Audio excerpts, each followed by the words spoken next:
Welcome everyone to our Carbon Budgets Masterclass. I'm incredibly excited to spend the next hour together with some incredible guests that will be joining me. And one thing that I'm incredibly excited to announce today is that we are going to be launching a Carbon Budgets working group. And you can see a QR code here. It takes you to the site clarasight.com/group. This is very specifically going to be a curated group of leaders who are either currently using budgets for management of emissions across their organization or are in the process of actively defining how they'll be rolling out in the near term. So this is not a group for those that are still in exploration mode, that are in open consideration as to whether carbon budgets are a fit for them. This is going to be, once again, a curated group of leaders who are actually driving the implementation of carbon budgets so that they can share what's working, what's not working, best practices, open insights, as well as some benchmarking so that there's a little bit of an industry peer group that can really help work with one another through some of the challenges and successes of implementing something that we know is an emerging topic that there's a tremendous amount of interest in, which is really the intention of today's discussion. I also want to thank Kim Flowers, Jenny Sabino, and Sally Higgs for joining us as founding members. And once again, at the end, I'll share out this QR code during Q&A. So if you miss it right now, that's okay. But quite simply, the URL is clarasight.com/group if you'd like to join this working group that will have a handful of meetings throughout the year and then an open format for discussion and shared learnings. In terms of the guests that we have today, I'm incredibly excited to welcome some true industry experts, and not just those that think about walking the walk, but are really talking the talk. So once again, I'm Adam Braun, CEO and co-founder at Clarasight. I'll be moderating today's discussion.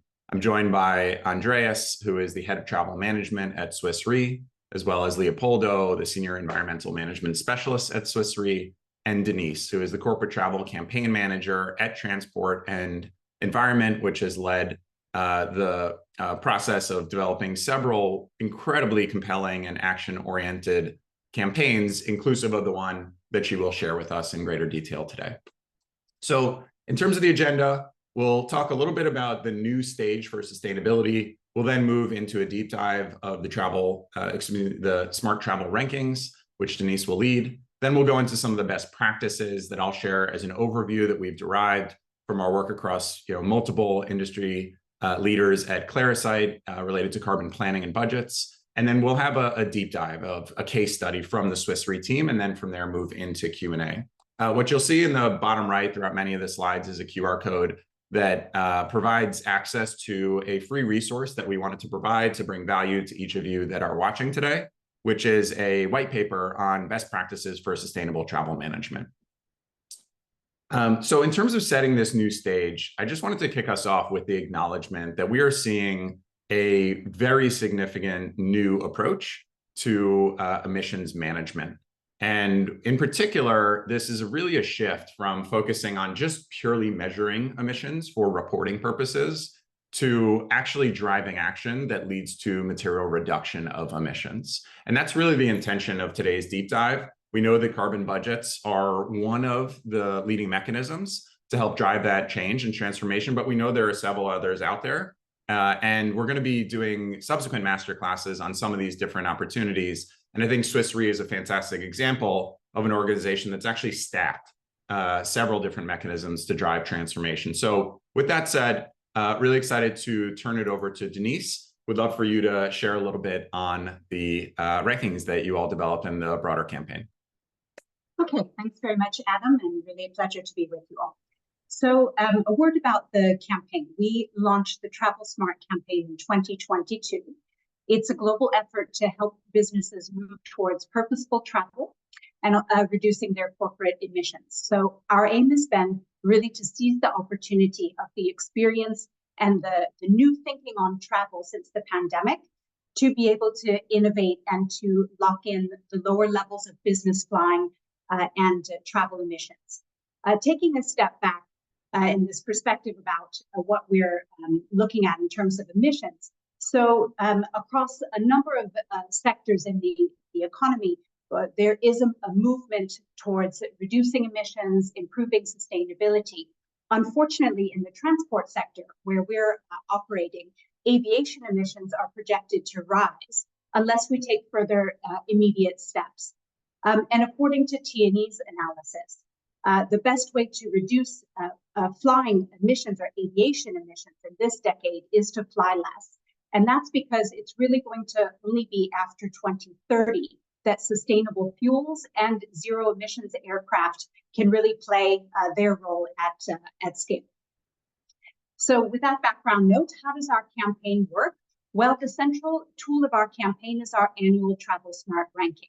So we've identified over 300 businesses in Europe, in the United States, and in India with the highest flying and travel emissions. So our ranking is really meant to provide a benchmark across these companies' sustainability efforts. And what we do is we assess their efforts in three ways. So the first is their quality, the quality of their targets to reduce emissions. The second is to look at their real progress in doing so. And the third is looking at the transparency of their reporting. This allows us then together to differentiate between the companies that are just talking about sustainability and those who are really taking action. So what you see here is a snapshot from our 2024 ranking that was published in March of this year. What we do is we take these 300 plus companies, we assess them, we score them, and then we divide them into A, B, C, and D categories. We have identified over 50 companies, leading companies, that have set targets for reducing business and or business travel and or business air travel emissions. So either business travel as a broader category or even specifically the air travel emissions. And so here you see our leaders on the one hand, and the first being Swiss Re, and also some of our laggards. And we like to show these contrasts because by now we've accumulated quite a lot of data, quite a lot of experience. And that's enough for us to know that for every laggard company that hasn't yet taken this seriously, there is a peer company in their sector or of similar size that's showing that it is feasible to committing to keep travel emissions low. And this brings us to best practices. Next slide. So our analysis across these 300 global companies have revealed some of the leading choices that have been made by A companies that set them apart from the bottom performers. The good news is that we're seeing good examples across sectors, whether in finance, consulting, technology, pharmaceutical, even manufacturing. So for each of the best practices that you see on the slide, there are a number of companies and a variety of companies that are adopting these measures. And sometimes actually several of them. I think you mentioned that earlier. Very interesting.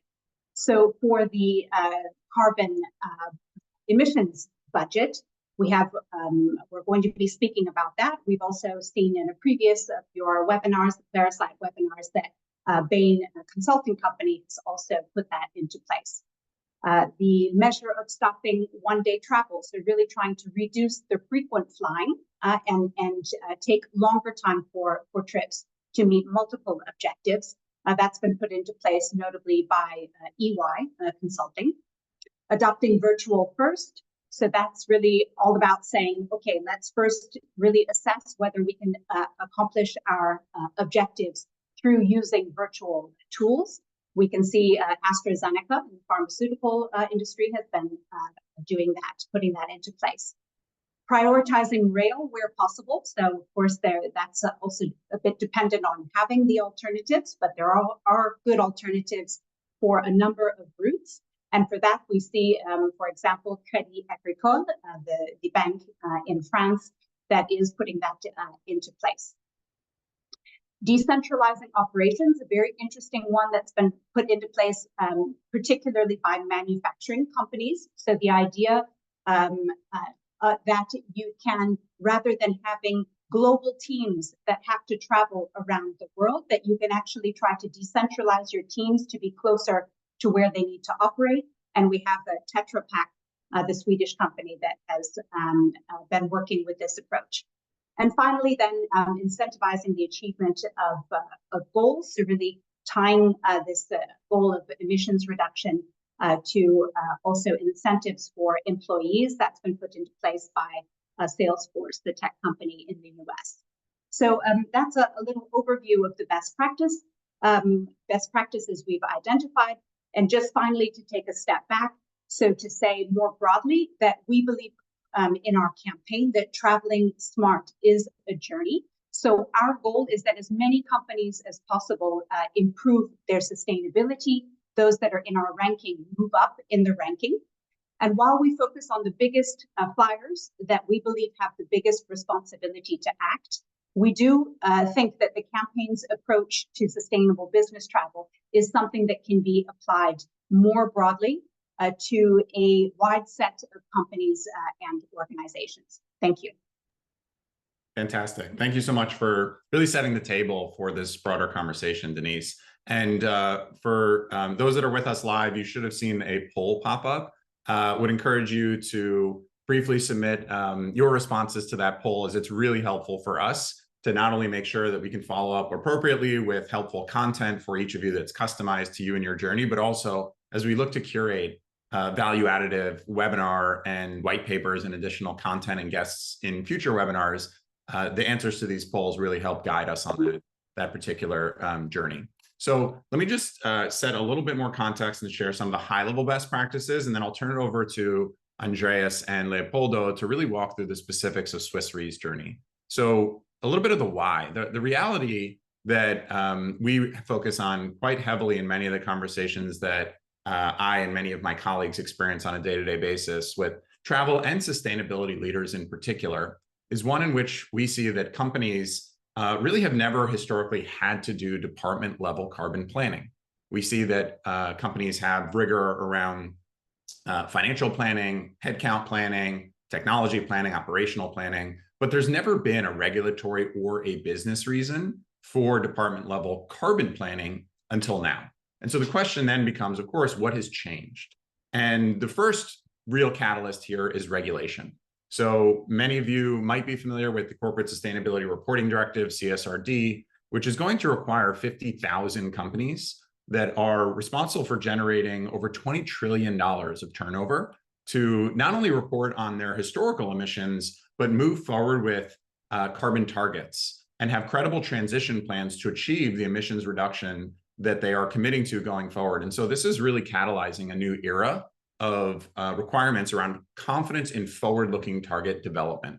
And not only that, but what we're seeing is that these large companies are now pushing out the expectation and the pressure onto their suppliers, recognizing that 70 to 80% of emissions are often within the supply chain. And in order to achieve the targets that they are committing to, many of these large companies are now asking suppliers to themselves set targets, create credible plans. We've seen this week that Amazon has announced that they will be prioritizing suppliers that have credible plans. You've heard several of the other companies that Denise referenced that are not only doing this themselves, but also now pushing this out to their broader ecosystem. So why did we want to host this conversation as Clarasight? We were built to solve this problem in particular. We do forward-looking carbon planning, and in the capabilities that we've developed, we've really decided to focus on what we call adaptive emissions forecasting, planning, and management. And that means that there's a recognition that when you're doing forward-looking capabilities, whatever goals you set at the start of the year and whatever plans you anticipate, they are likely to be modified as business conditions change. And so we've been fortunate to work with some of the leading companies in the world. And in doing so, we realized that there's a couple key capabilities that we believe every company will need going forward. We decided to start in particular with business travel. And that means integration with, whether it's your HRIS, your ERP, your expense system, or your TMC or OBT, as well as the spreadsheets where a lot of this data might live today. There's a requirement to unify and consolidate very onerous data. And then from there, you'll hear a little bit about this with the Swiss Re context. But we envision a world in which every single organization moves from credible targets to credible plans. And that means you need adaptive modeling and planning capabilities to forecast where you're expected to be. From there, leverage the ability to create various scenarios so that you can identify the right policies to cascade across your organization or the right targets in this case that we're going to talk about today, how do you develop the right budgets? And then provide, most importantly, the insights, the reporting, and the recommendations in an automated way to your various leaders. So we've built a particular system to onboard companies within a very short period of time to have all of these capabilities out of the box. But in terms of today's conversation, what I, and I'm sure many of you are really excited to dig into, is how does a company go about building this independently? And what does it look like for a leader who's been at this for years? And so we're going to talk about a few of what we've identified as some of the essentials to reducing business travel emissions and how Swiss Re has enacted that. If you take away one thing from this webinar today, I think Denise really nailed it on the head, which is this is a journey, but there are four big components to that journey. What we've seen to drive success is you first have to ensure sustainability is a driver of business value. It cannot just be about sustainability for the sake of sustainability alone. We know that in the current macroeconomic environment, you really need to tie to business outcomes, whether that's reduction of risk, protection or enhancement of revenue, reduction of costs, enhanced brand value, retention and attraction of great talent. But it really needs to tie to one of those components, or oftentimes operational efficiency, where you see people are spending countless hours on some of the tasks that this new era requires. And you really need to ensure that you're connecting sustainability to a driver of business value. From there, you want to be able to model your forecasts and your scenarios that are tied to the real business needs of your company. And again, I think Swiss Re will speak about this in greater detail, and then implement one or multiple true drivers of behavior change. Today, we're going to talk about carbon budgets in greater detail. I know there's been a lot of interest, and we're going to look to put on a masterclass ahead on carbon pricing or carbon fees. And then Denise touched on this as well, but tying to incentives. We're increasingly seeing arguably the most powerful driver of behavior change, which is tying the achievement of reduction targets or staying within, in many cases, carbon targets or budgets or caps to delivery of full bonus or compensation. Sometimes this is just for executives. There are some leading companies today that are rolling this out across all employees, but we know that human behavior is often tied to incentives, and compensation is arguably the most powerful one. And then finally, once you've determined those goals and you've created the mechanisms and the buy-in internally for the adoption of those mechanisms, it's absolutely critical that you provide your business leaders with the data and the tools so that they can drive their own teams, their organizations, their functions, departments, or regions towards those targets with autonomy, with confidence. And again, that's why we've built what we've built at Clarasight. But I think that today is really about how do you enable these capabilities at a company and do so in practice. So with that said, I'm really excited to turn it over to our fantastic colleagues at Swiss Re. And Andreas and Leopoldo, I'll let you kick things off. Thank you, Adam. Thanks a lot for the introduction and for the invite. I'm very, very excited to join this webinar today along with my colleague Andreas from Group Travel Management and share Swiss Re's experience in reducing greenhouse gas emissions from business air travel. So if we jump to the next slide, I would like to start with a high-level overview of Swiss Re's approach to sustainability. But first of all, for those of you who don't know, Swiss Re is one of the world-leading providers of reinsurance, insurance, and other forms of insurance-based risk transfer with a mission to make the world more resilient. And in our group sustainability strategy, one of the two key sustainability ambitions that we have at Swiss Re is to advance the net zero transition. So Swiss Re in 2019 committed to achieve net zero greenhouse gas emissions group-wide by 2050.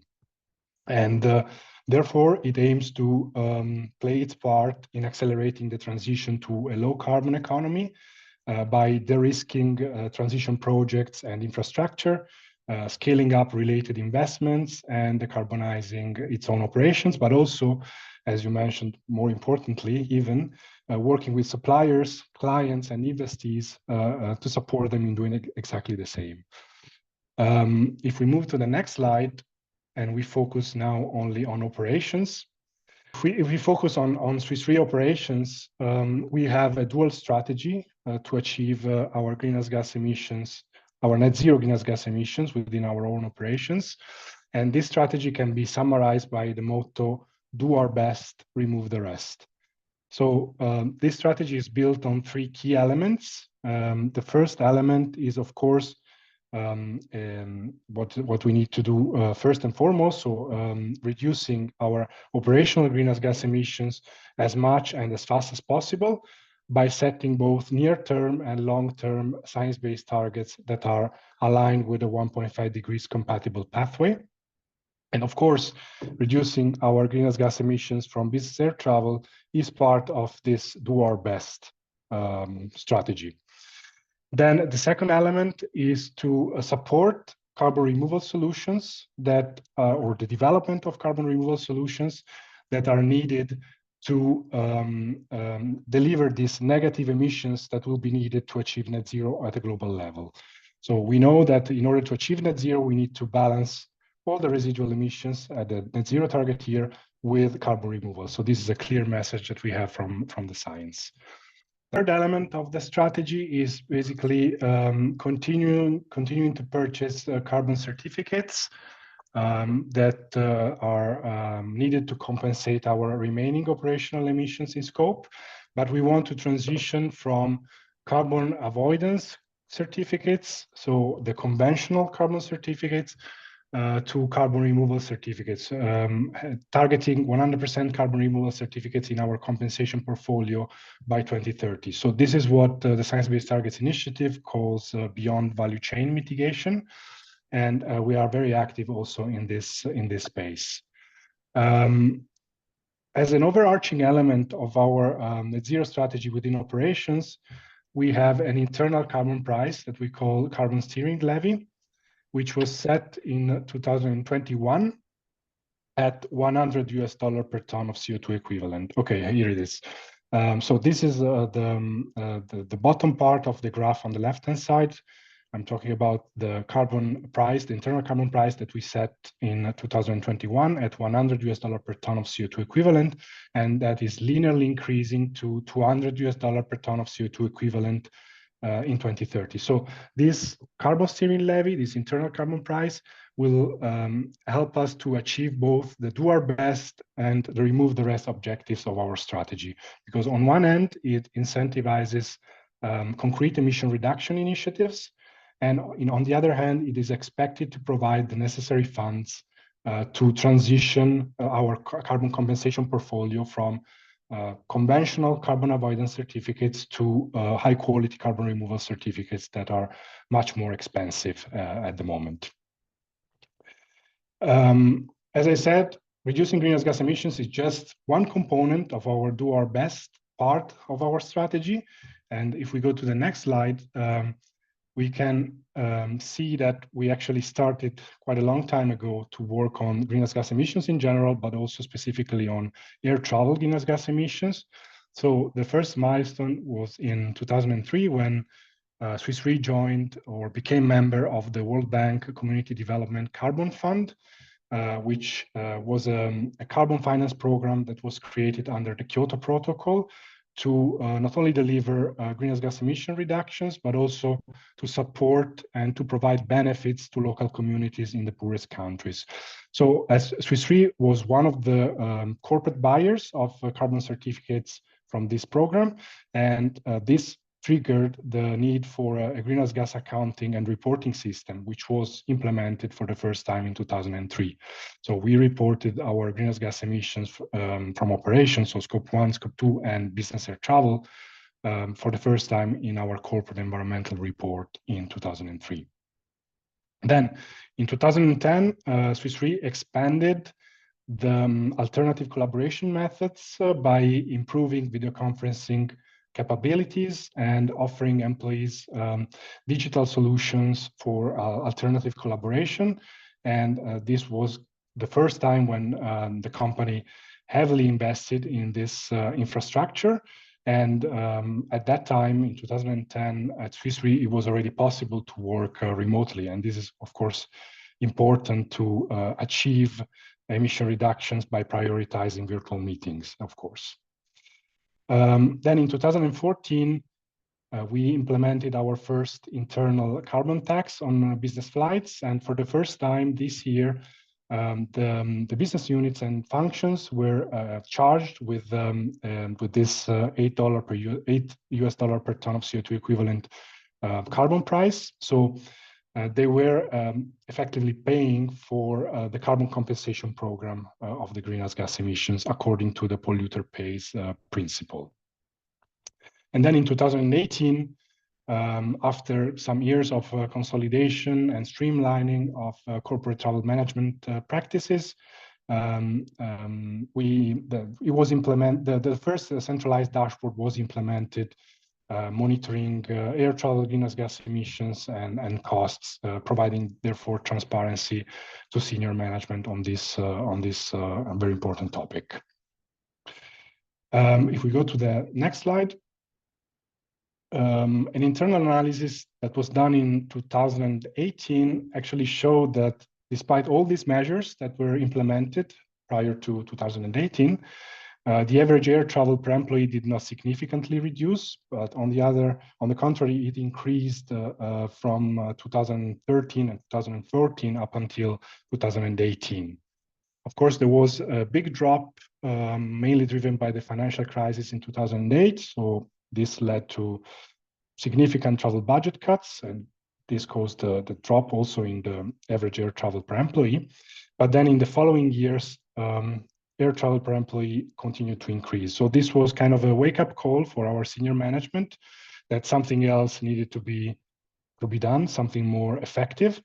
And therefore, if we move to the next slide, in 2019, for the first time, it was decided, so there was the first commitment to reduce greenhouse gas emissions from business air travel by 15% in 2020. And this target was then strengthened in 2021,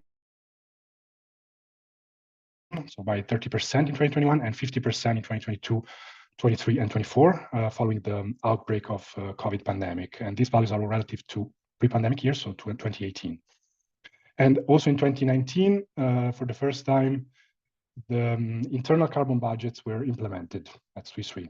So internal carbon budgets were assigned to the individual units and functions to be able to meet the external commitments. Then in 2020, of course, we know that there was the outbreak of the COVID-19 pandemic, and basically the whole world was forced to stop traveling. And actually, this came with the right timing for us, because it basically proved that business was still possible without traveling that much, and it gave the actual proof to senior management as well. And therefore, we treasured and we were able to implement this or to further improve these alternative collaboration methods and embedding them in our day-to-day business operations. And this helped to avoid then unnecessary business trips when the pandemic was over. 2021, we introduced our carbon steering levy, so our internal carbon price from $100 US per ton, linearly increasing to $200 US per ton in 2030. And of course, this affected travel budgets much more significantly than before, when we had this $8 per ton internal carbon price. So this is also a key element of our journey. And in 2022, we completed the enhancements of our travel tools that are used in the end-to-end process from travel planning to travel booking and monitoring and reporting, by integrating and embedding all the carbon metrics. So greenhouse gas emissions, carbon budgets, and also the associated costs coming from the carbon steering levy. Yes, next slide, please. Thank you. So this is just a graph showing the actual performance of Swiss Re's air travel greenhouse gas emissions compared to the targets, the year-on-year targets. And it's clear that during the pandemic, so 2020 and 2021, we basically stopped traveling. We reduced by 90% air travel greenhouse gas emissions. But in 2022, this year, 2022, was affected or was impacted by travel restrictions, mainly in the first quarter, at least for Swiss Re, global footprint at least. And this is when we realized that those measures seemed to actually be working. So we realized, okay, these measures that we have implemented, the four measures that I've just explained, seem to work. And we got this confirmation in 2023 when there was no travel restriction in place anymore. So COVID pandemic was over, and we managed to achieve more than 60% reduction compared to pre-pandemic levels, so compared to 2018 base year. Nevertheless, we are fully aware that this is just the beginning of our journey. There's so much more that we need to do to achieve net zero greenhouse gas emissions within our operations. So we are just at the beginning of the journey, and we are continuously focusing on improving measures, but also the supporting tools to deliver on our commitments to achieve net zero greenhouse gas emissions. I will now hand over to Andreas for a brief overview of our travel tools and how we embedded the carbon metrics into those tools that are used by the Swiss Re travel community. Thank you, Leo. So I'm going to speak about the tools and the enhancements which we implemented to support the planning and the booking process. And I will also touch base on our dashboard, which helps to monitor the past and future flight bookings in terms of cost and CO2 emissions. So whatever we do, I would say the key principle is that we build an environment which is connected and integrated, because we want to drive simplicity, automation, and if required, we also provide self-service options. So one of these tools which we have built is the CO2 planning tool. So the travel CO2 planning tool can be used to pre-calculate the CO2 emissions of a single trip, and is now mostly used by our teams to manage the CO2 budgets. So normally, or most of the time, a coordinator from a team or a department, they would collect the travel wishes and travel needs from their employees. They enter the traveler's name and information, like the travel class, arrival and destination airport, into the system, and the tool will then automatically generate the CO2 emissions of each flight. So the system will show the total CO2 required for each transaction, and of course also a summary of all trips entered per team, department, or division according to our organizational hierarchy. All records in this tool, they can also be downloaded to an Excel file, which makes it very handy for further processing. Can we go to the next slide, please? So when it comes to the booking process, we were very fortunate with our global travel agency partner to fully integrate and display the additional cost of our CO2 levy into the final price of the total airfare shown in the online booking system.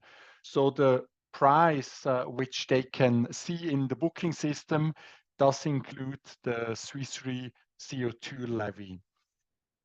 This is a very, I think this is a very good place, and I also think a very good moment to make employees aware of the real total cost of a trip and make them familiar with our carbon reduction program. So the CO2 tax is not charged at the time of booking. Again, we don't want to overcomplicate things because of refunds, partial refunds, exchanges, which can happen after the ticket issuance. That's why we decided to charge a CO2 tax centrally and annually directly to the business unit and global functions, and not after each ticket issuance. There is a slight disadvantage if employees compare prices with other tools or on other websites. Of course, there is always a price difference, so our price is always more expensive than on other websites. That's, of course, because of the inclusion of the carbon price. But I think we were able to manage this very well with a lot of communication and education to our assistant and travel booker community. Next slide, please. So furthermore, we have built the travel CO2 dashboard, which is a self-service tool for all line managers and coast controllers. We have built a daily API connection with our travel agency partner. And with this connection, we do not only receive CO2 emission data, but also a lot of other data points, which can be very useful for any kind of analysis. And the full set of data can easily be downloaded again to an Excel spreadsheet for further processing. The pink-red color shows the past and flown flights on the screen, and the blue color, the booked future flights on an annual and monthly basis. And as already mentioned, all booking details are also available for each transaction. We are just about to integrate ground transportation data, and we continue to work to implement hotel data in the near future. So the goal is really that we have one single dashboard that does not only provide CO2 emission data for air, ground transportation, and hotel, but it should also show cost and traveler details information. Next slide. So, I mean, we are very engaged with our employees and especially with our travel community in various ways. We use several internal communication channels to proactively share updates and to motivate our colleagues not only to reduce flight CO2 emissions, but also to think about other areas where they can reduce emissions when they are traveling. So, for example, nowadays you have options to pre-order meals on long-haul flights, or simple things to switch off air condition to save energy. So we are constantly trying to keep the whole travel community engaged with a lot of other ways than just to be more travel sustainable. Next slide, please. So coming to the last slide of our presentation, a quick summary and some key takeaways. So our experience really shows that reducing business travel and with that CO2 emissions is rather a marathon than a sprint. So it really takes a lot of time. It's not a simple thing, but we really think that one of the key drivers, we would say from our experience, is of course transparency, accountability, and of course introducing a carbon price and a carbon budget. And we can really prove that it makes business sense to reduce business travel. So thank you very much for your attention, and I would like to give back to Adam. Really excited to dive into a bit of the Q&A at this point. And in particular, I wanted to start with bringing Denise back into the conversation. So Denise, let's start with you. You called out some tactics of top performers, but what have you seen as unique culturally about top performing companies on your list? Yeah, thanks for that. I mean, I think I would maybe highlight 3 different elements. I think one is really just about the let's say that the aspect of the commitment to be made. I mean, I think what I really notice and appreciate in Swiss Re's presentation and experience is how they got started, they set a target, but over time as well, then they saw the opportunity to increase the ambition of the target. They went ahead and they did it. And the target that they've defined is actually in line with what our campaign is assessed as being necessary for the sustainability of the future of aviation, which is to keep emissions less than 50% of the pre-pandemic levels. So it's really about getting started, but also I think you also called out the way that you are continuously reviewing and looking to improve the measures and the tools that you have. I think this kind of longer term commitment, I think it stands out for Swiss Re. We've also seen it with some other companies that, let's say, really recognize, I think the slide that you showed about the analysis that you did in 2018 is really significant. So like recognizing what measures are working well, what is there that is still lacking. And we have companies that have been saying to us, you also flagged that, that kind of crucial moment in 2022, 2023. So with the end of the travel restrictions, and really that's the kind of the time to really see whether those measures are effective. We have companies that have told us it's getting more challenging because of this lifting of the restrictions and return to travel. But we've had companies that have said to us, look, we're really committed over the long term, even if we are on an upward trend, or if we're not sure if we're going to be able to keep to our targets, we still find it really important to keep that commitment in place.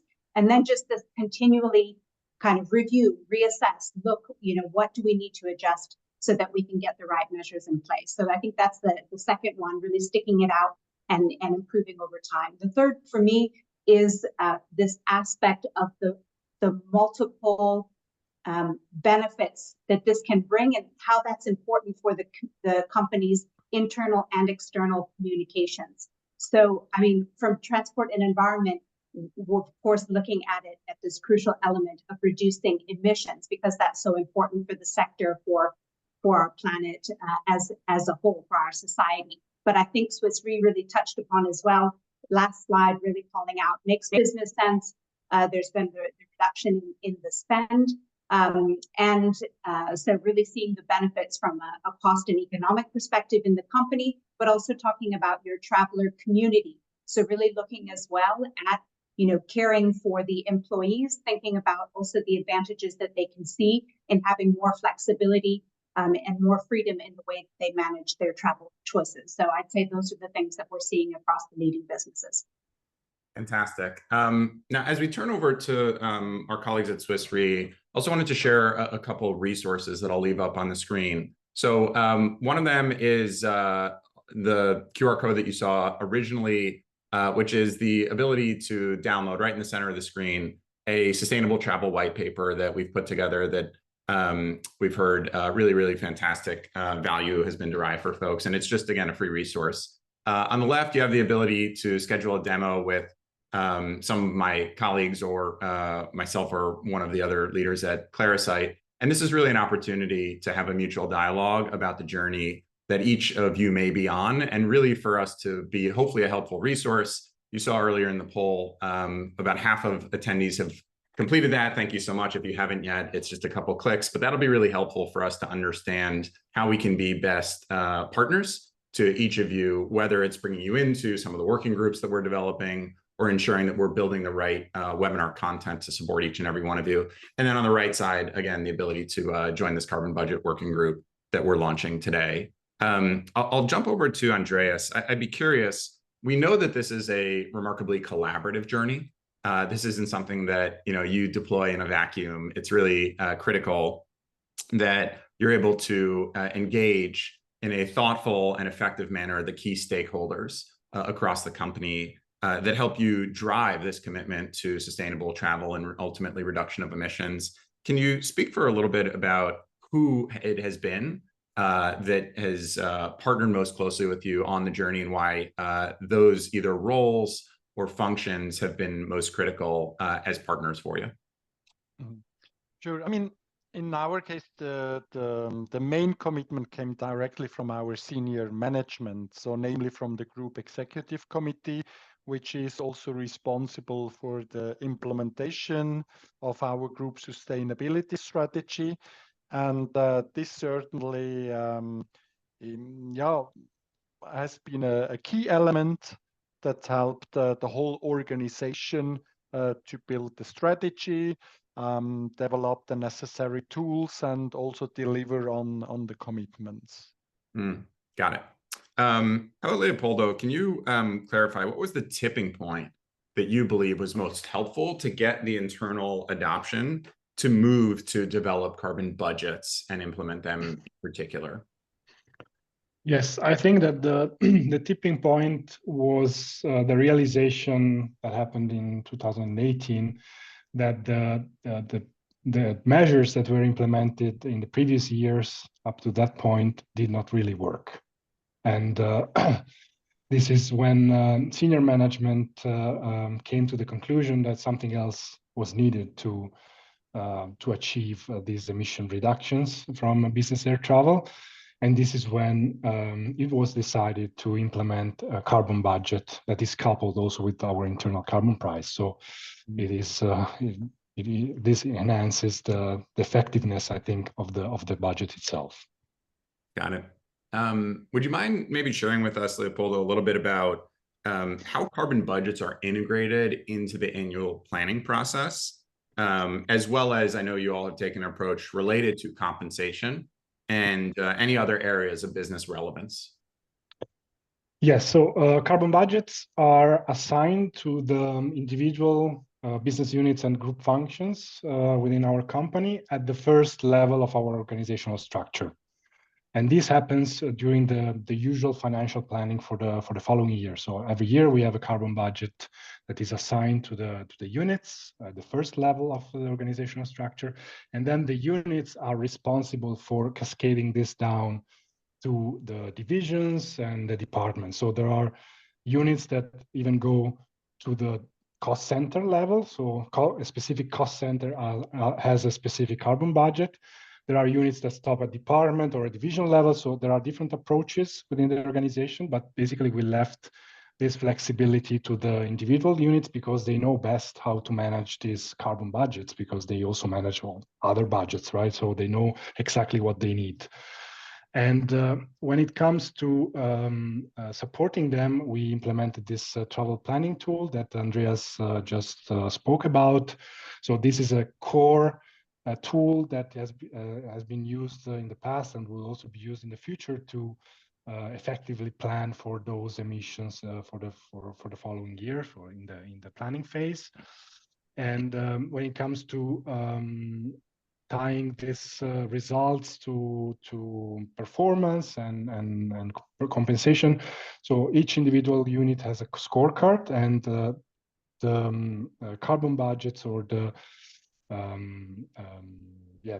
performance in terms of staying within the carbon budgets is a core element of this individual unit scorecard. So it definitely plays a role. So I'm going to start pulling from some of the audience questions as well. So feel free to continue to contribute those. There's some common topics that are emerging, so I'll look to aggregate those as well. Maybe Andreas, you've clearly built in-house software, which is a pretty significant commitment to enable this forward-looking planning, the ongoing analysis, and custom carbon budget reporting at the organizational and unit levels. How long did this take, and which capabilities unlocked the greatest transformation in your opinion? Well, I mean, we have started quite long ago, so it took us a couple of years to get there where we are today. I mean, Leo mentioned in his presentation, I mean, the first iteration of the dashboard was available in 2018. But I think what we also experienced on this journey is that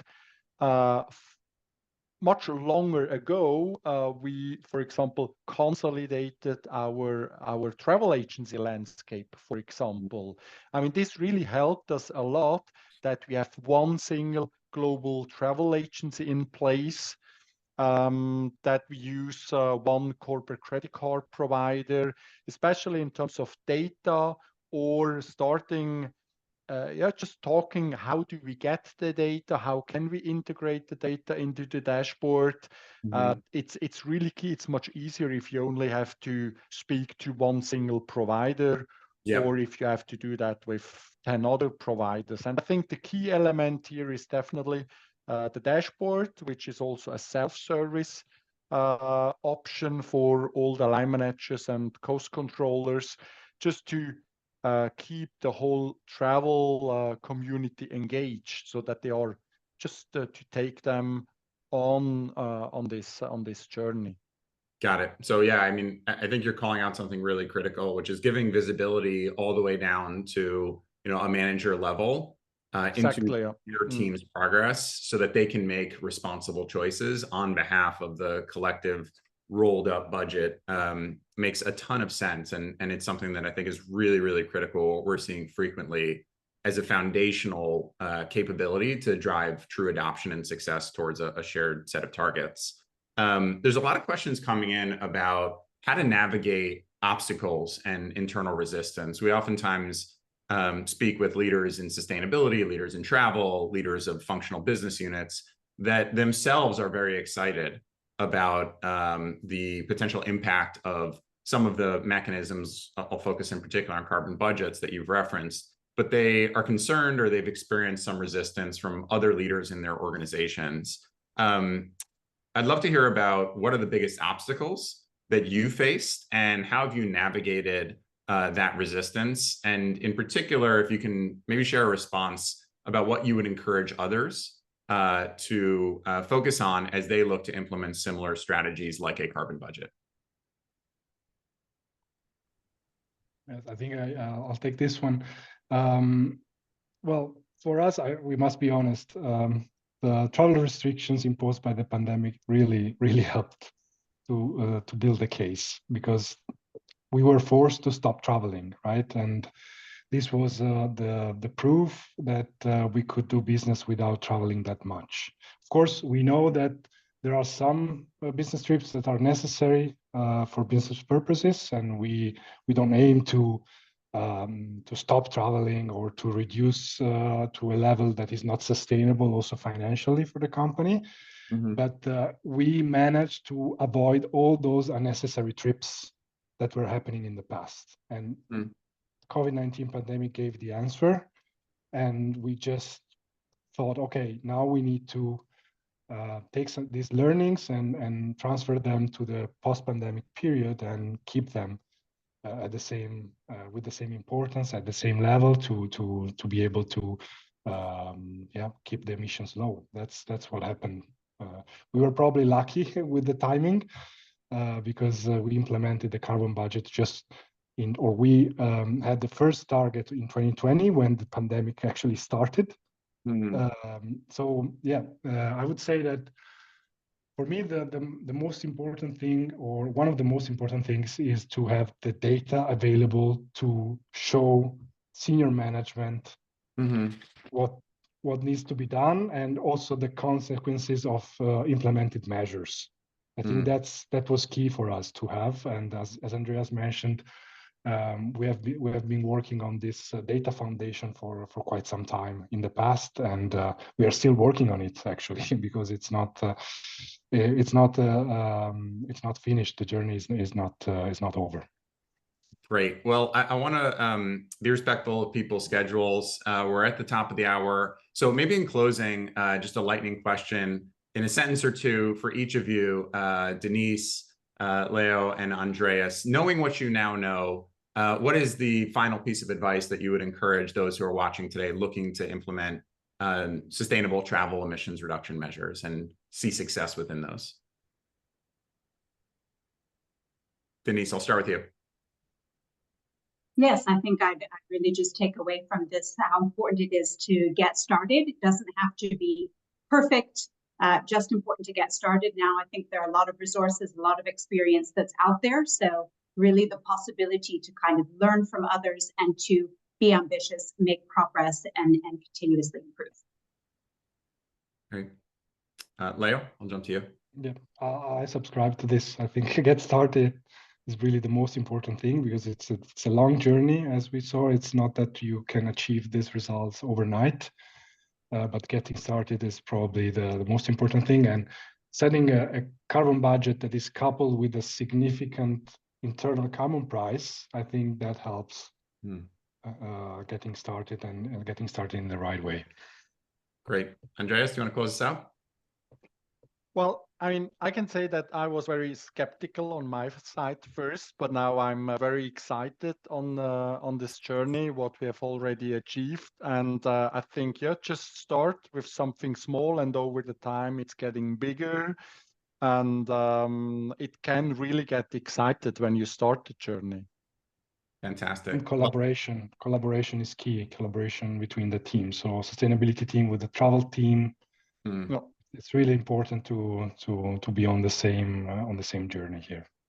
Perfect. Again, I want to thank our guests today, Andreas and Leo. Thank you for demonstrating such excellence and also being willing to share the learnings of your journey. And Denise, thank you for your leadership and pushing the entire sector forward. Once again, I'm Adam Braun from the team at Clarasight. Appreciate you joining us today. We'll be announcing our next webinar for the coming months shortly. It's an incredibly exciting one. And once again, thank you for joining us. Thank you.